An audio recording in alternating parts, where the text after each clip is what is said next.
Hi, I'm Gary. Welcome to my channel and welcome to this unveiling of the 10th kit in Simon's Matchbox Challenge. If you don't know about this, Matchbox was a maker of model kits in the UK in the late 1970s and the 1980s and has a nostalgic and often sentimental value to many model makers of a certain age, and that includes me. Channel viewer Simon John has decided to set me the challenge of making many of them. He finds them and I promise to build them all. I never know what he's sending in the package until I open it on camera, so let's see what Simon has for me today. Here's the box complete. As you can see, I've just cut out the address label there because YouTube doesn't like it if you show addresses on. They really get quite upset about it, so I don't mind, but YouTube does. So I've cut out the address label. Other than that, as you can see, this is completely original. Now, I have to be very careful with this apparently because there are two Matchbox kits in here. You can probably guess from the depth of this. So I want to do one today, but I'll hide the other one. I won't even look at it, and then shoot that next. Okay, so that's what we're going to do. So we're going to be very careful opening up this side panel, this bit here. Obviously they're not very large kits because of the size of the box, but we will see. I don't know how this is going to work out. Okay, so there's a Matchbox challenge here. Oh, that's number 10, and oh yes, there you go. Oh, that's all right. Phew. As you can see, Matchbox challenge kit number under here. So I can close this up again and put that away. We'll do that another day. I know you're excited, but so am I. Here we go. Simon's Matchbox challenge, kit number 10. We've had quite a range so far. We've had a swordfish. We've had all sorts of wonderful things. The Heinkel 70. The Mackie, the Sea Venom, all sorts of fab things, and this is going to be another fab thing, I'm sure. I don't want to be so careful with it because these are beautiful kits. Okay, are you ready? Are you ready? Because I am. Let's see what it is.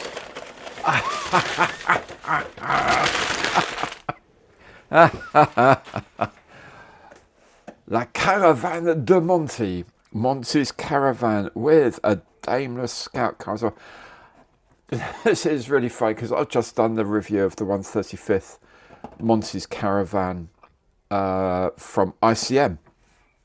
So this timing couldn't be better for kit number 10. This is, oh look, and it comes, oh, this is going to be hilariously good fun. Look at this. We've got a whole diorama thing going on, so this is just going to be brilliant.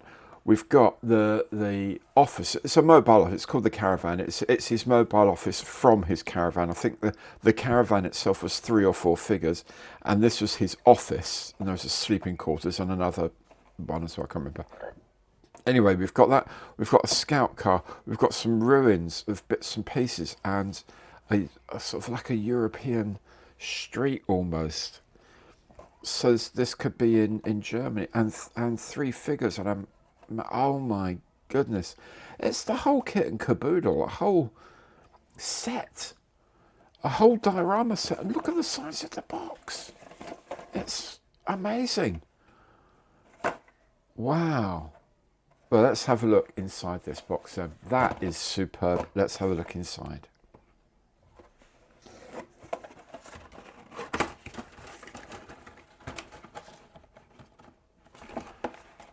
Okay, so yeah, we do have some decor. So we've got the instructions here. I'll look at it in a minute. And three frames of plastic, one of which is, I look at the size. This is actually quite a decent size. Bit looks like a ruined statue. Looks like a, what it looks like, actually. Very strange is what it looks like. It looks like a ruined statue of some sort of bishop or something. I'm going to have to research this, find out where they were and what they had knocked over, or the Germans had knocked over, and they come through. Anyway, brickwork, lots of brickwork. There's some railway lines in there, which is going to be fun. There's all sorts of things, oil drums and things. There's figures. That's the chassis of the truck, obviously, and the wheels of the truck. Yeah, this is most of the bodywork of the vehicle. The base, the roof, the sides, back, fronts, bits and pieces of the running gear and whatever. And then in here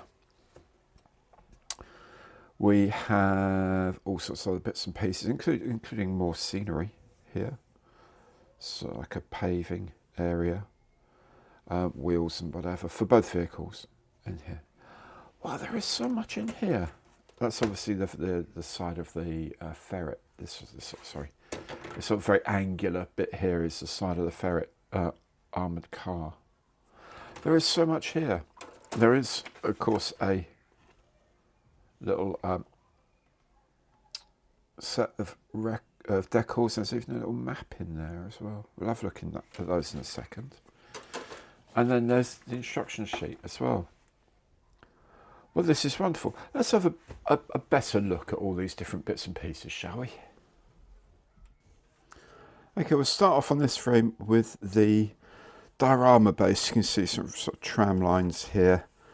Lots of cobbles with holes in. You can put earth and stuff in that. Some fallen bricks, fallen masonry.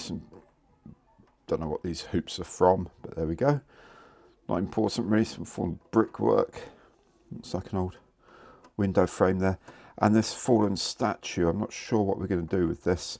Only because if we look at this side, obviously you can't undercut mould these weren't slide moulded. So I don't know whether I might sort of drill this out a bit and just sort of do a bit of filling in with some, or maybe just fill up the side here with some more sort of broken bits to sort of hide that sort of flat bit there. But otherwise, you know, it's a perfectly lovely base.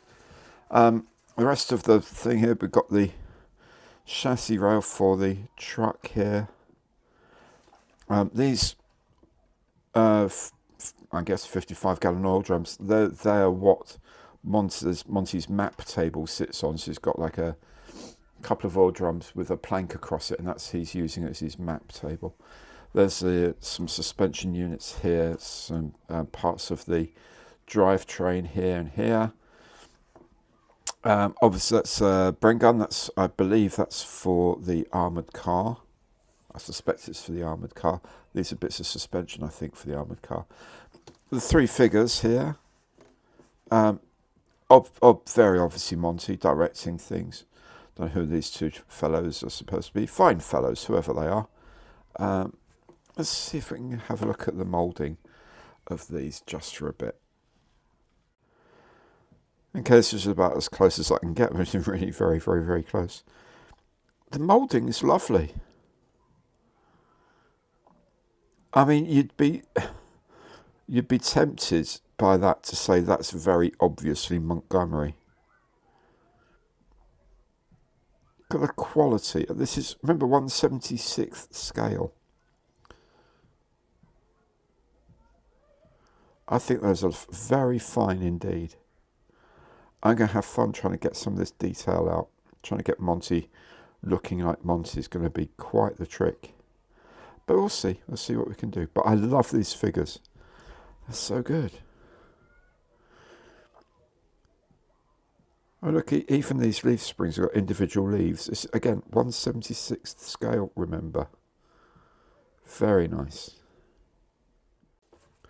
Okay, this second frame has got the rest of the diorama, so it sort of sits battened up to there is the idea. Yeah, I guess that's a pavement, and you've got like a waterway. You could even put some little some acrylic water into that, couldn't you? That's all very nice. Then various other bits and pieces, structure. I don't know what they all are yet because I haven't been through looking at everything, but a lot of this is to do with the Monty's vehicle. The wheels, these are going to be for the Ferret armoured car. These are going to be for the Leyland Retriever. Yeah. That's going to be for the Ferret. That's definitely going to be for the Ferret as well. So there's a lot of really nice little bits and pieces in here. There's quite a lot of detail. These are going to be so much fun. And finally, of course, we've got the third colour frame. These are mainly, well, these bits, as I mentioned before, these are the sides of the Ferret. Those are the, I guess that's the back of the Ferret and the wheel covers, the wheel arches. Most of these bits here are for the Leyland Retriever truck that was his office. This is the side panels here. That's the back of the cab, sorry, the front of the cab, back of the firewall of the engine. This is all very jolly. This is all very lovely. I'm just so delighted by this, I can't tell you. So delighted by this. So here we have the decal sheet. There's relatively little. So we have here on this side, these are the markings for the Leyland Retriever, the office vehicle, and here are the decals for the Scout car. There's two versions. One for the vehicle here in the 8th Army in the desert, and that would be first armoured div would be here as well, would be in the desert. Those are Hussars, H-Quarter company of a Hussar regiment, I believe. And then 12th Corps was in Germany in 1945, as was 21st Army Group. So this goes on the caravan here. This is for the vehicle. I'm thinking lifeguards, but I'll find out in a moment. But anyway, so and here this sort of thing is an arrow of driving sort of northwards through into the estuaries around up in Holland. That's sort of a general advance map that you put on the table. You could probably create your own maps, sort of photocopy it, print them down to size and put them on. But you know, I'll probably use that one. But there we go. That's the decal sheet anyway. And there we go, just zoomed in for a moment just to see. These are really nice decals. So you can see the sharpness is good. The colours look fine. This is a standard 0.5mm pencil lead, as you can see. So some of these numbers are very, and detailing is very, very fine indeed. Very sharp and very lovely. Really impressed by these. The instruction sheet, well, the first thing is a little thing here with some little bits and pieces of stats about the caravan. I keep calling it the caravan. It's not the caravan is a multi-vehicle thing. It's Monty's office, mobile office anyway. And the scout car here, the various interesting that the sort of metric is seconds. So the length is 10 foot 4 5/8 inches, 316.5 centimeters. But 4 5/8. Anyway, that shows the age of it. The history of both vehicles is in English, French, German, Italian and Spanish, without little symbols to tell you what they are, which is quite nice. Inside, they all open up, and inside the instructions are, what I would say very Matchbox, the way that the outside of each part, the graphic is very heavy with inside detailing. Almost exploded diagram style, but at least in some pieces rather than the whole thing in one go. Yeah, it's all very nice.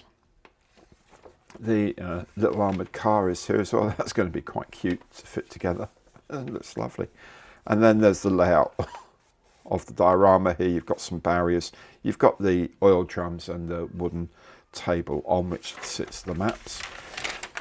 On the back here, we have the two scheme layouts. The first one is in Germany. So this is the Daimler that goes alongside it is from the first B Squadron 2 Troop of the 1st Household Cavalry. And for the desert one here during the 8th Army. This is HQ Squadron of the 10th Royal Hussars, which is very nice. And then here we have the paint callouts. We have the, it says in Matchbox or Revell paints, all these numbers here, and then in several countries after that, or several languages after that. And there's a few bits of detail that, yeah, otherwise you paint them in these colours. The interiors, these little bits and pieces, are in those colours. All very straightforward, all very lovely. Building the vehicles, I don't suspect is going to be too difficult, and they should paint okay.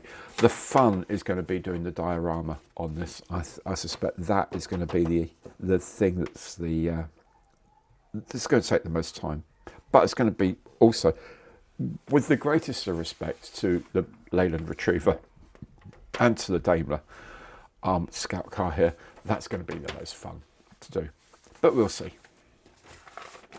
One thing for which Matchbox was famous back in the day was the way a kit of a military vehicle would always have some kind of diorama base to it. This is a bit special, having 2 vehicles, 3 figures, and all the extra bits like the map table on a couple of oil drums. I had no idea Matchbox had even made this, so it's very exciting to be able to build it, which is what I'll be doing very soon. If you've enjoyed this, don't keep it to yourself. Tell YouTube by giving it the Imperial thumbs up, hitting the notification bell and subscribing to the channel. It's free and a great way to show your support. Thanks so much for watching today, and goodbye.